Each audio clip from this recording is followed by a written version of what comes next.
My name is Gianni Russo, a.k.a. Carlo, the infamous son-in-law from The Godfather. I'm now known as the Hollywood Godfather, and this is my story. Before all of the wins in my portfolio, I was a little boy diagnosed with polio. Experimenting with cures, I tried every one. Felt everything in my right, but my left was numb. Walking with a limp, like will I ever run? Once again, or is this it? Am I forever done? Living in the hospital was never fun. Some people were cool, but not everyone. Welcome, everybody. It's time for another Hollywood Godfather podcast. And as you always know and hear, this is like our 308th show. This topic we're talking about tonight, it's been so crazy all day because I know everybody is involved in this project, how long it's been going on. We're talking about Alto Nights, the new De Niro movie where he's playing two people I just happen to know very well, Vito Genovese and Frank Costello. And Jeannie and I will have so much fun with it. We're going to use some clips, but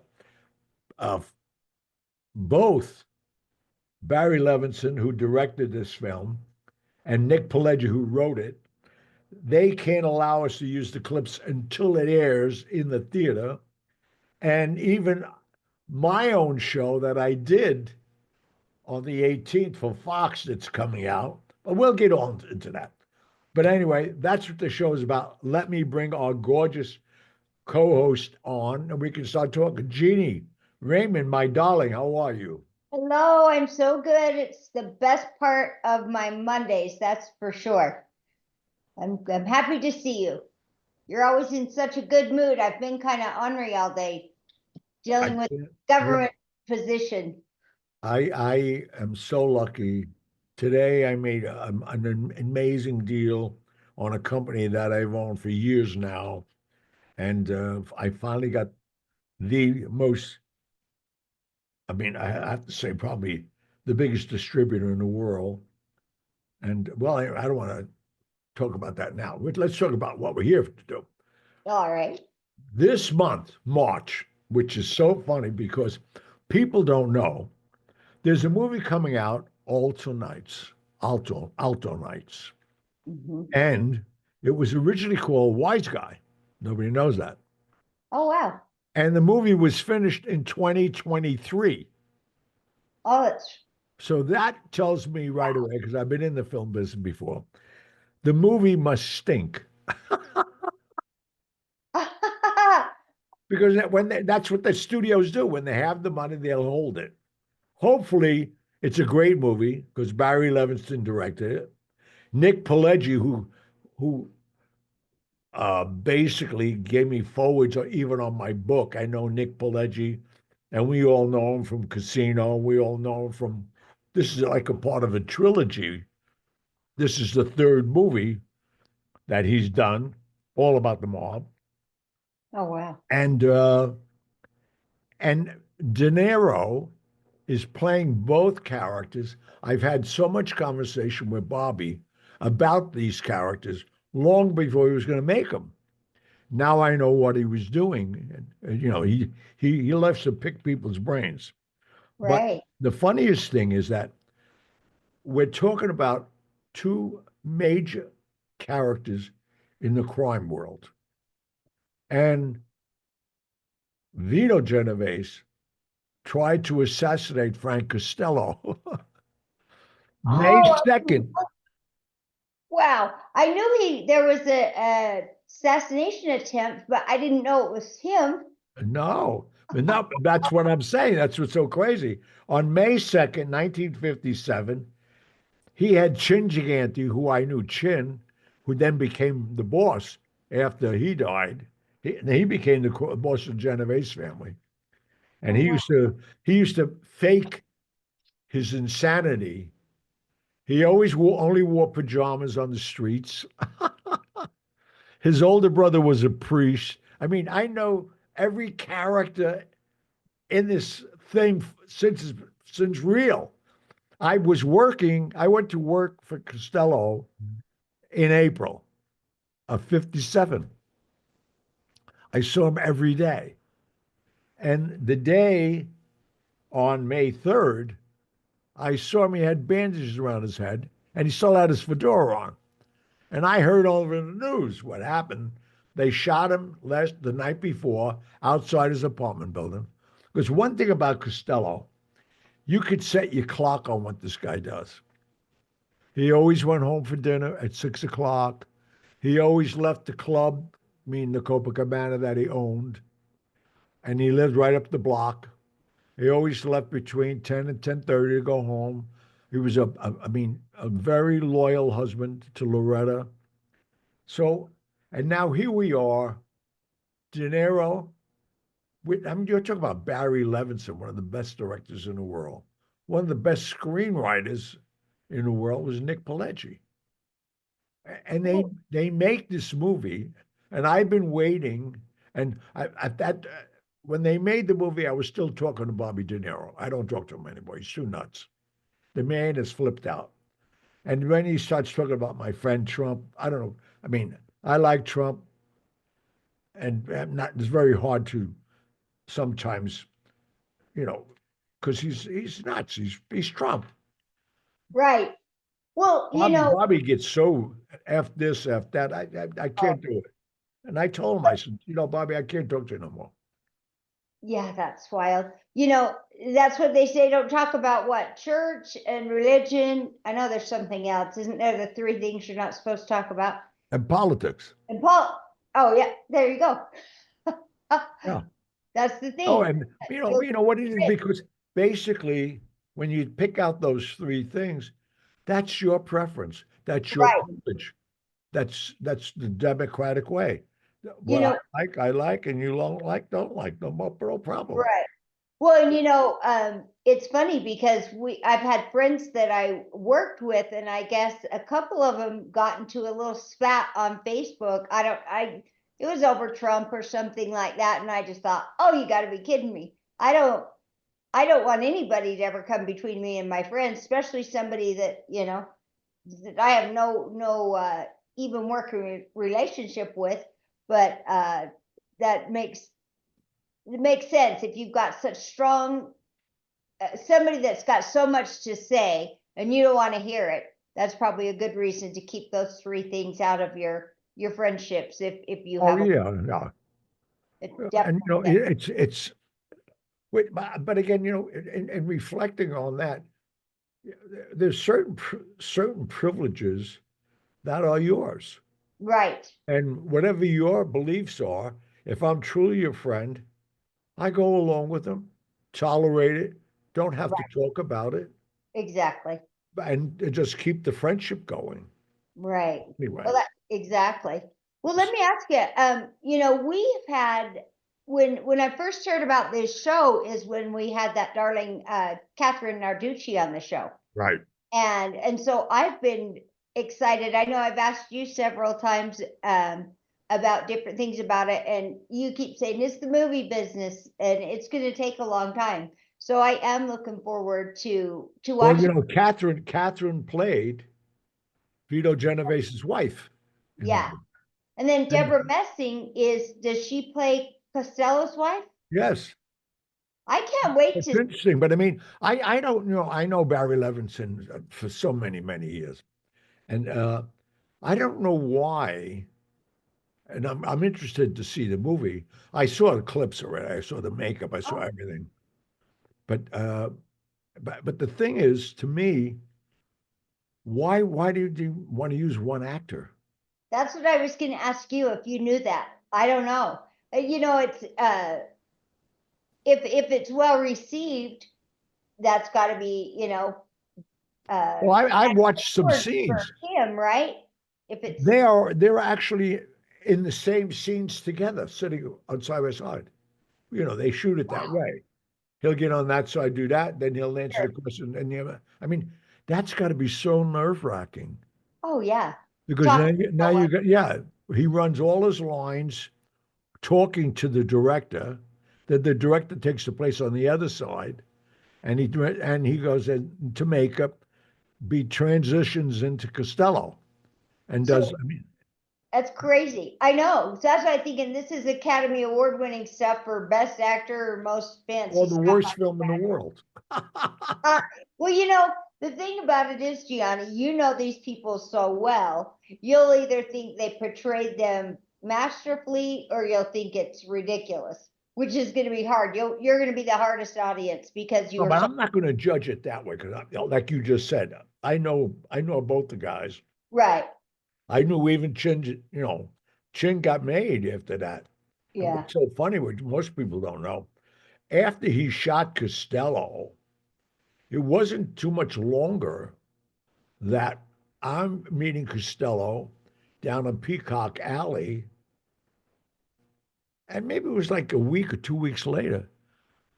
And guess who Costello's sitting with? Chin, the guy who shot him. I'm saying to myself, Did what you is say, this yeah, about? was it in an elevator It or was did in the elevator. Yeah, as he was oh, getting on the elevator in his house, Chin walked into the lobby before the doors closed and shot him at close range. Now, I always said, wait a minute, this guy got to be the worst shot in the whole world. right. It's close range, or they were sending a message. See, I knew because of my relationship with Costello, he wanted out of that. Oh, that's right. He did not want to be a street boss. And so when Genovese come out of prison, he wanted his family back. And I don't know why it got to be, but I think Genovese was really jealous of the power that Yep. Costello had. Because Oh, yeah. Costello, when Mario Puzo, I had this conversation with Mario Puzo when he was writing The Godfather. And I said, how did you get to, who is the Godfather? And he told me, because the olive oil guy was always Joe Profaci. He was the olive oil king in the world.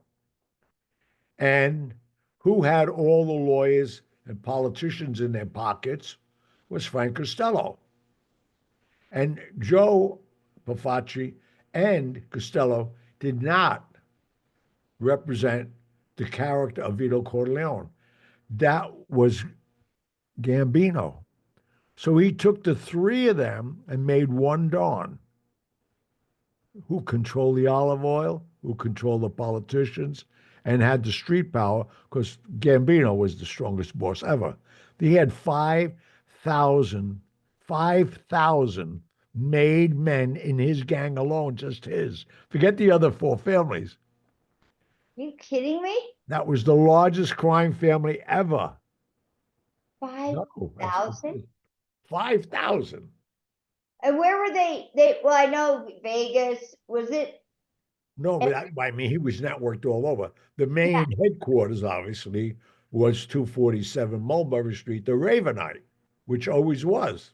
Right. We talked about it.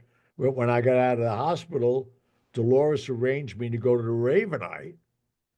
And I get out of the cab. And as I know the Ravenite now, the FBI always had cameras across the street. They had the apartments wired.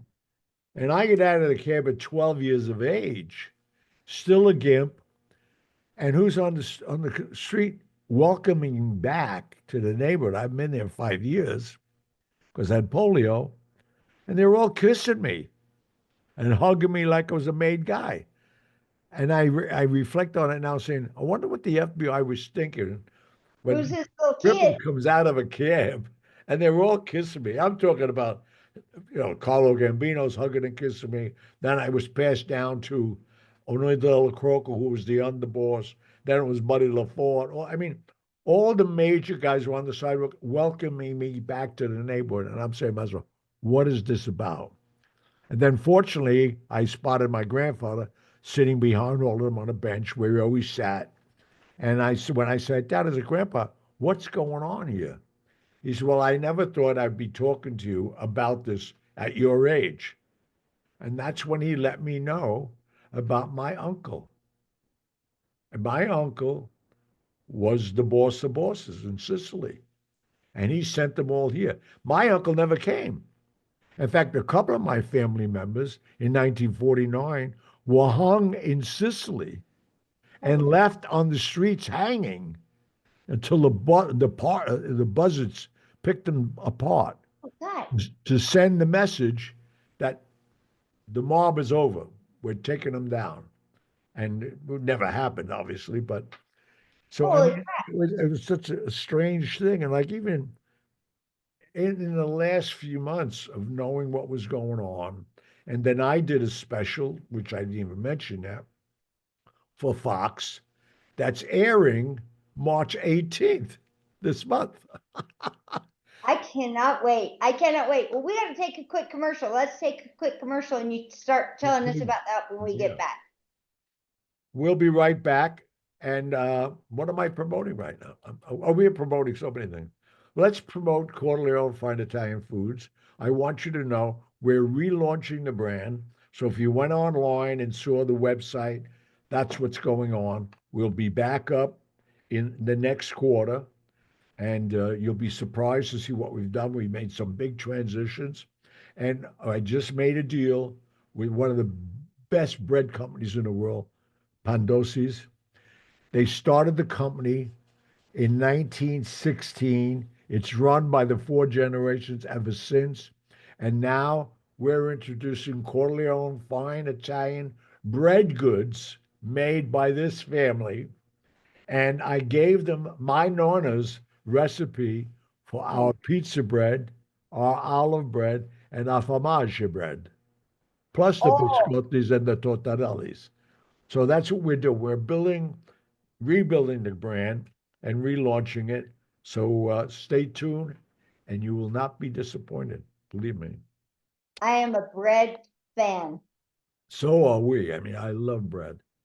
So we're back, but it's so crazy because, again, like I did my special 2 years ago. We shot here because Well, I this is can't wait. Costello's apartment. That airs on the 18th. See, they all waited. Coming Obviously, up ours together. was ready to go, but they wanted to wait and introduce it like they're doing now the week before the Alto Nights come out. The Alto Nights is supposed to be an amazing film. So Right, that's all the studios always do that. They want to have something to counter it or whatever. But it's right. interesting to see that not only I was raised by Frank Costello, now I'm doing a special on it while De That's Niro's doing a double feature. It's amazing.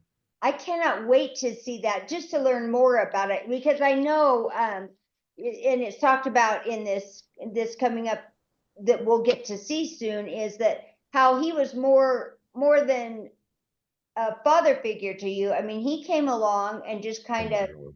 took you under as a young boy and boy taught you some incredible things, but were you ever did you ever understand what a big deal he was when you were that young, or you just went I along? learned fast. The thing with me was that I didn't know that world. I went into the hospital. I was 6 years old, and when I got the radio from Uncle Carlo Gambino, I really thought he was my uncle. And I thought that's a nice thing you sending me this radio. Right, But again, it was all because of my uncles in Sicily. Carlo Gambino don't many people don't know this. Carlo Gambino, when he was sent to America, he was already a made man at 17 years of age. oh geez, And wow. they sent him here to take out the Mariano family. The Mariano family from Palermo came to America and was shaking down the Italian immigrants. Oh, you're kidding. And when they found that out, They I mean, this is part of American mafia history. They sent Carlo here. Carlo took out the Moderanos, killed them, oh wow. and they created the five families. So the five families ran the mob like a council in the United States and became one of the biggest crime networks in the world. So I mean, it's like here I am hearing the story from my grandfather at 12. So that's 70 years ago. And now Oh wow. here we are. rekindling it again. It's like it just doesn't go away, which I Right, like because right.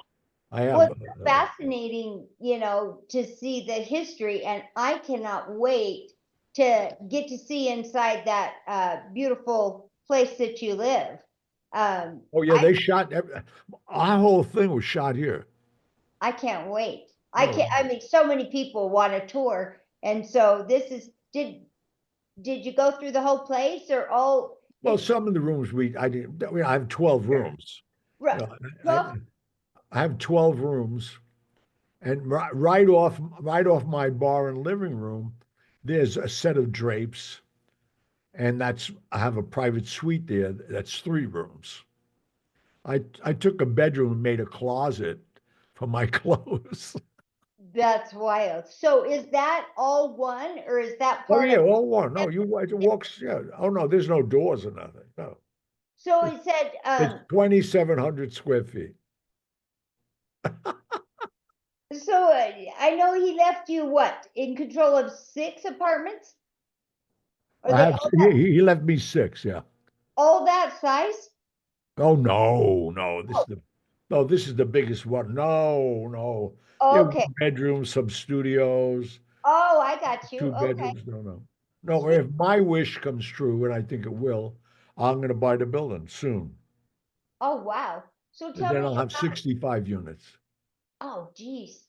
See what So, I want? I'm doing it selfishly because where we live on 61st Street, the roof is a flat roof. So I'm going to do on the perimeter of the roof a walking court made out of wood. I'm going to put a barbecue up there, a bocce court, and I'm going to create an outdoor situation with trees and all that. But it'll be 20, forget about 2,700 square feet, 20,000 square feet, wow, 6 stories up. Nobody will bother me. that's insane. So how is you have a, what do you call him, your house guy? Now, that's, I said you should say that. Ugo has been with me over 20 years. And, I pray for him 4 or 5 times a day. I talk to him every day. He's Yeah. currently in the hospital and he was diagnosed with cancer. No. And they're going to operate on him on this coming Friday. So, anybody listening, please pray for Ugo. Such a great guy. But Yeah. he inherited a genetic cancer from his mother from birth. Oh, wow. Yeah, her cancer was, like most women, but if she had it early on and she did, she passed it on to him Mm. during birth through the umbilical cord. And Oh, now he's only in the early 50s. So, oh, well, we'll be yeah. praying for him. But, Send him our yeah. love and Yeah, he hopefully, lives on my floor and down the hall for years. Right now, he's currently in hospital for 2 weeks already. yeah, we'll send him our But best. We'll send up some prayers for him. yeah. So, yeah, so now you got to do some things for yourself, I bet. That's not that fun. Well, there's other people, I have around me. And Julia is amazing. Julia, she's awesome. I know she takes good care of you. She's adorable. I love her. No, but the interesting thing about doing that, I'm very self-sufficient myself and neat and clean. I'm not a person that, uh, but simple things like I could have done earlier on, I just did. My fish now are automatically fed for a month. I don't touch nothing. It's a machine. It feeds them twice a day. What My kind of plants fish? are being watered. I mean, it's those kind of things. But you find a way. But I left all those things for him to do, so he had things to do. Oh, well, I go and house sit for my, that. Yeah, I've done it many times, but for my ex-husband and his girlfriend, and I have to go there and watch the dog and feed the fish and all these fun Well, things. yeah, you know what that is. Yeah. So Yeah, I told her, I'm like, takes a lot of people to take care of you rich people. no, but No, we're I, well, I really feel sorry for him because yeah, he's a nice guy. He has family. In yeah, fact, his brother just came up, stayed with him. Oh, and now good. his sister's coming up, and so he's loved by a lot, Oh, good. fortunately. Well, we wish him the best. So tell us a little bit, and I know the story, but while this is all coming out and where it's going to be coming around, um, tell us how you first met Costello for some of the people that are new to our show. Well, it was simple. What happened? I When I got out of the hospital, I was like 12 years old, and took a walk with my grandfather down to Delancey Street, and I was working in a bakery late at night, which was great because I was getting exercise by mixing the dough and living in the dry heat with the ovens and the flour in the air. And I met this guy, Leo Rabinowitz, and I was 12 and a half years of age. I'll never forget it. And I started my first business. Ballpoint pens just came out, and he was on Delancey Street. And I convinced him to lend me 50 pens, and I'd go out and sell them. The next day, whatever I sold, I'd pay him for. And that went on for months. And I exhausted the whole area downtown, and I moved uptown. I took the train up. I got off the train in front of Canal Street. I mean, in Canal Street, on Canal Street, got off at 59th and Fifth Avenue in front of the Sherry Netherlands Hotel. I didn't ever saw this hotel. And everybody was dressed like they were going to church. See, in my neighborhood, you only got dressed on Sunday. Everybody else worked during the week and they had their work clothes on.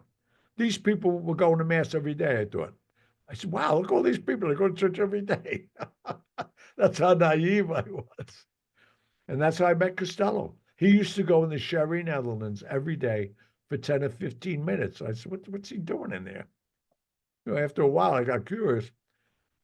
But he used to get his shoe shined from walking down 59th Street from his apartment, get his shoe shined, and go to the Waldorf.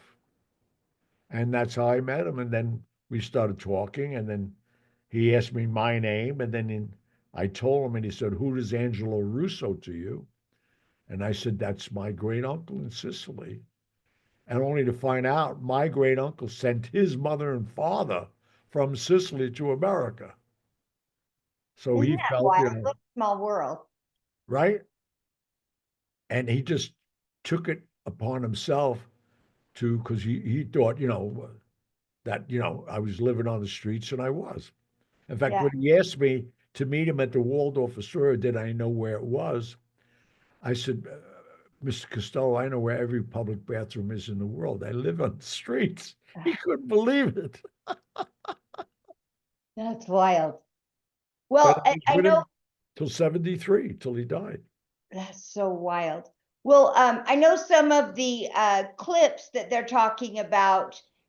Did you know him as a big deal when you first met him, or when did you realize who he was as far as his power around town? Well, I knew, well, it's silly because I'm talking about Carlo Gambino. I've always been raised with respect. My grandmother raised me well. So before I'd leave the neighborhood, what Gambino did, Gambino used to have coffee at Ferraris. Ferraris is still there, opened in Oh, the wow. 18, yeah, it's opened in the 1800s. It's still there now, right now on Mott Street, same place. So I used to stick my head in just to show my respect to him. And if he was sitting alone, he'd call me, or sometimes he'd even call me and introduce me to some people. That's what I did. So there's one morning, I stopped to wave him, he waves me in, and he says to me, you met a man, a friend of ours, very close. He came to talk to me about offering you a job. And I'm saying to myself, wait a minute, what's this about? I said, you mean Mr. C? He said, yeah. He said, I sanctioned that you could go work for him. And then when I went uptown that day, he lets me know he talked to Carlo Gambino. And now I'm saying to myself, wait a minute, what is this about? And that's when he told me that, I'll never get in trouble. And what my grandfather did for his family, my uncles. And that's how I started working for him. And I never got in trouble. I mean, the man, made me so wealthy so early on, was ridiculous. And So, I was with him till he was 73. I had the pleasure, nobody knows this, I had the pleasure of arranging a private showing of The Godfather. He was so proud of me that I I love did that. this because he was getting older, and we had a private showing, and you would not believe who was in the room. Most of the biggest crime figures in New York all came to see the movie.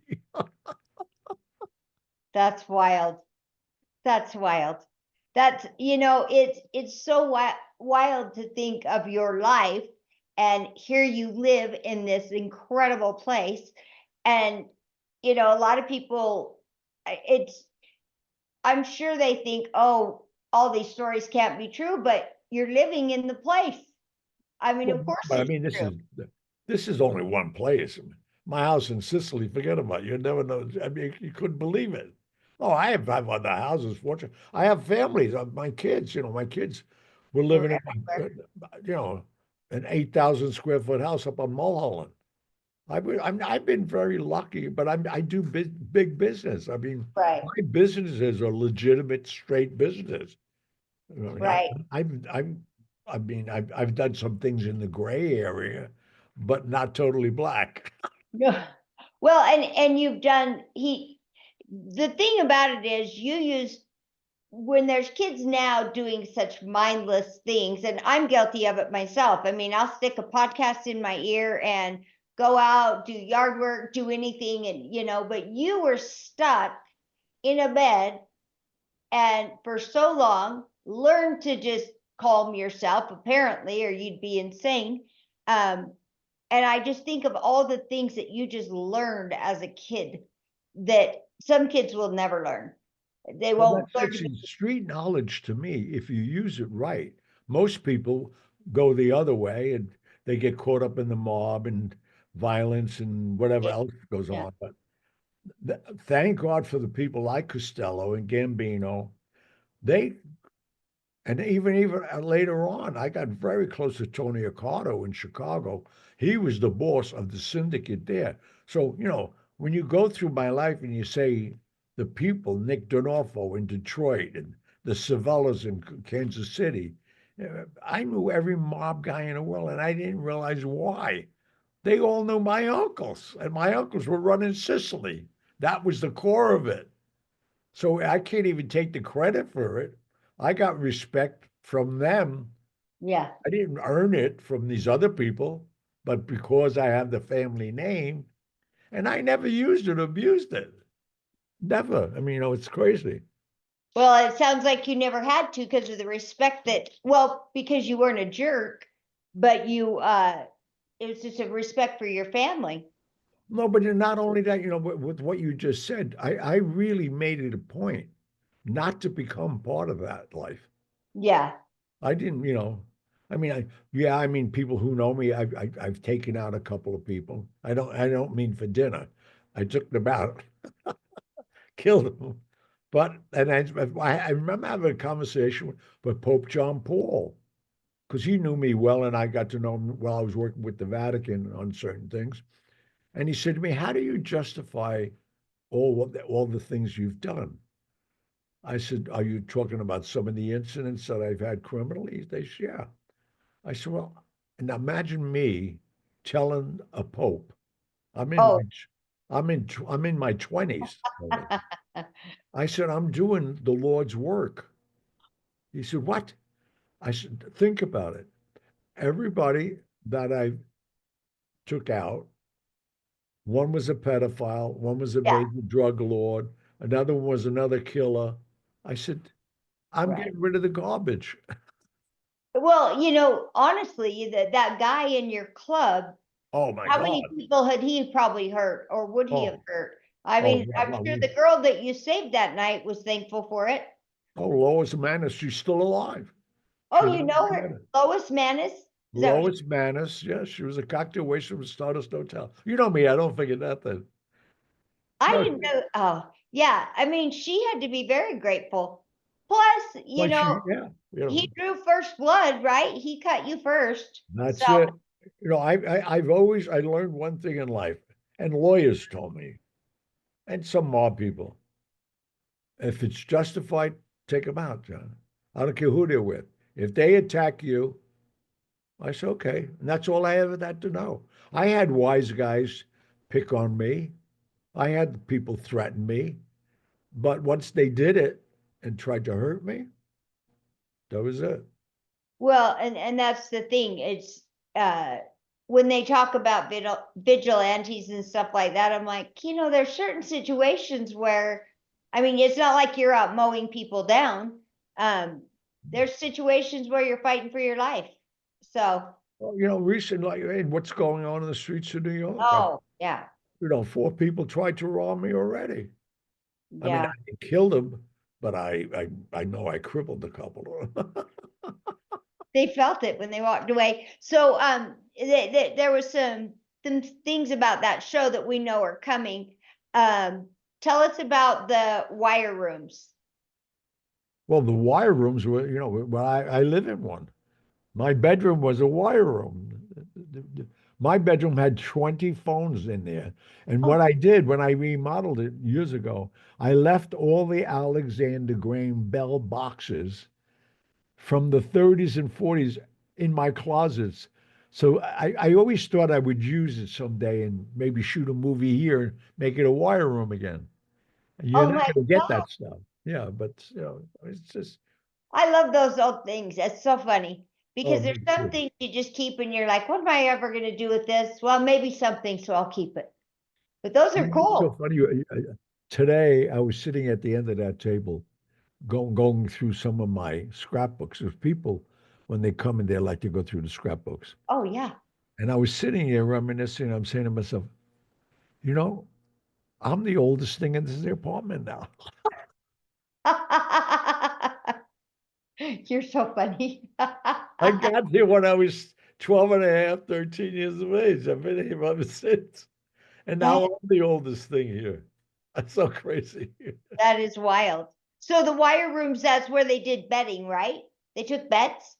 Well, yeah, the wire rooms, well, a lot of the wire rooms, which Costello started worldwide in the United Oh, States, I shouldn't say worldwide, they oh, would okay. lay the odds for the tracks. So Oh, you would call in and, 6 to 1, 5 to 1, all that. And you'd lay bets. People didn't know what the numbers business was. There was no way to control it. And it was legitimate because any racetrack that was in the area created the number. Now the number is always three numbers. You bet $5 on each number. You can get $26 back for each number. If you hit all three, that's what you can make. So the numbers business was a big business. Years ago, nobody even knew what was going on. But why everybody knew it was fair, because at the end of the race, they would tell you the total handling that was bet.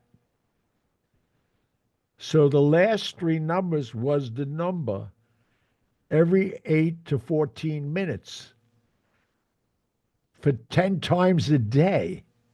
oh, geez. So housewives would bet, you know, a nickel and make $260. I Oh mean, my gosh. $26. You bet $5, you get $260. So everybody was betting. That's how the numbers became $1 billion business. A billion. Oh, that is insane. That's crazy. I did know that was something that women did a lot of. They Probably, all loved it. Well, you know why? yeah. A lot of the women, even like the hairdressers and all that, they would take numbers in the salon. It gave me an extra income. Yeah, that's quite a gig. I used to sell Avon in the salon I worked, and it worked out well. I had two things going on at once. Right. I love it. All right, time for another quick commercial before we wrap things up today.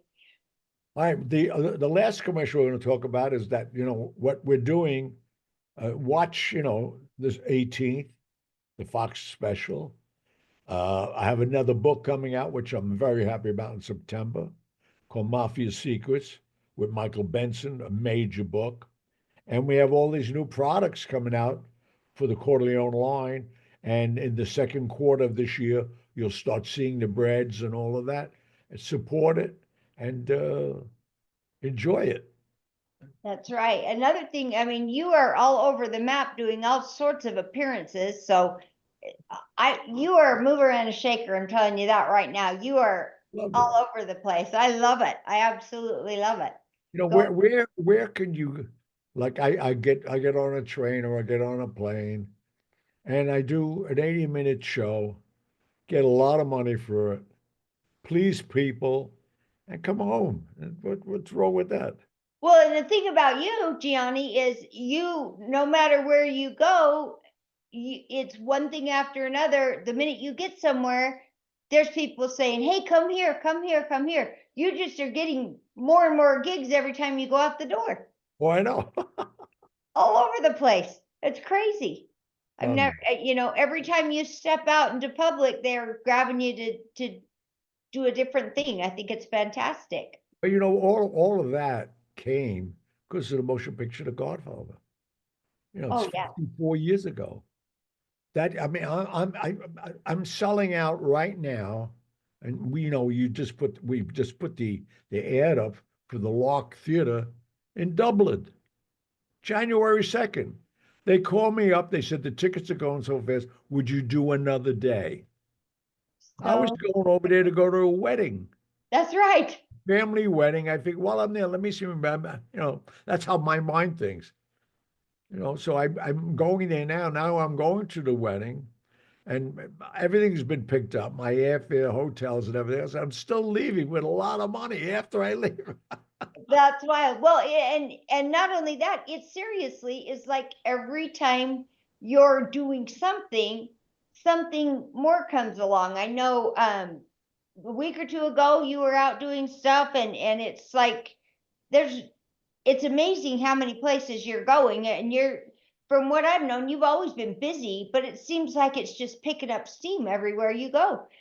Even with Al last week telling us he wanted to get you in some, I can't even remember what the place is called, 9,000 seats or something. We're in it. PMC, New PMC. Jersey, I, 9,000 seats. We're going to be I, there in September. I know. I'm going to shame you both until I have a ticket. You are definitely coming. We I already told love you it. that. It's incredible, and I love it. I love that you are so vivacious and so you're such. I do have to tell you, Gianni, I'm not lying when I tell you this was the highlight of my day. Our work is so stressful every day, I wondering can if only imagine. Well, look what you're dealing with. I mean, right. the backbone of our country are the people in uniform, whether they're cops or whatever. You're dealing with, and I think now, and that's why I know people don't like Trump, but I love what he's doing because we have forgotten our veterans. I'm Well, sorry. If I'll you're tell you, giving Salt credit Lake City, cards and don't forget it. hotel rooms, I mean, Yeah, we're no, giving I know what hotel you. rooms to migrants and Yeah, giving a credit card for $300, and these guys no, are on the streets begging. yeah, that is sickening. Uh, Shame on us. Shame. Exactly. And it is busy. Right now it's just that worry of are we going to have a job? Who's going? That we have to write those emails saying, "What did you do last week?" And I said, "Can we start by saying I wasted time sending in this email. I'm busy. Quit bugging me." But Don't do that because no, they're no, I reading won't. them. I did what They're they said. reading them. I mean, No, I know. I'll tell you this right now, and I'll say it on camera. I guarantee you ain't getting fired. Well, I know so Donald well enough. Say, Donald, oh, you got hey, to hire her back, Donald. well, I'll tell you, I love my job. I love working with veterans every day, but we are so extremely busy, which I would prefer to be Well, busy. yeah, you need more employees. So I Right. think they're weeding out. I I mean, the hope that, waste, they found trillions of dollars of right. waste already. Well, that I liked, and it's just the worry in between. And it's so busy and we're keeping up as fast as we can. The one thing I know is I'm always pretty happy, when a veteran comes from another state and they seem to be happy with our service here in Salt Lake City. And I do love that. And I'm so proud to be part of working for that. But anyway, after a long, hard day, I am always happy to get on, see you. You always make me smile. and just have such a good attitude. And I love it. And I Thank you. appreciate it. I love Well, being we here. all appreciate you. I mean, Yeah. you get the mail. Oh, talking about mail, next week is a mailbag show. So Okay. tell them to get, I'm telling you right now, send your cards and letters in. We want to answer questions. We want to do shows, get guests on that you recommend, and we'll do Right. it. Well, yeah, that's it. And please follow us. I know a lot of people view our stuff. Hit the like button, hit the follow us button, keep you up to date on where Gianni's performing all the time. You got to keep your eye on his Instagram to find out where he's going next. But we would really appreciate it. Share it with a friend. We've got so many good shows coming up, and I'm telling you what, your questions are always something that we really appreciate. I No, do, but we really want them because that you people out there give us the good ideas. what you want to hear, and we want to give you what you want to hear. So it's a win-win for both of us. Oh, it absolutely is. Not only are we talking about what you want to know about it, every time anybody has sent us a question, it kicks up a new memory for Gianni of some story yeah. or some other idea, and I love it. So please send it in. Like us, share us with a friend, rate us on the apps, on the podcast apps. We'd love it. All right, please. Well, another great show. Thank you, Jeannie. See you next week. Talk to you during the week. God Absolutely. bless you all out there. Say a prayer for my man Hugo, please. Oh, and that Right. other kid. How about that And kid? Jose, Yeah. we love Jose. Let's not Always forget Jose. telling us nice things and following the show. We appreciate you. Hope you're doing good, Jose. All right. God bless you all. Love Goodbye. you. Have a good night. Bye, Julia. Goodbye, sweetheart. See you. Love Bye-bye. you. Bye.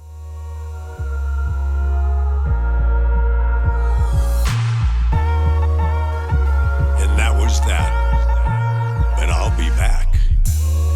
No regrets, no complaints. Lived a life with no restraints.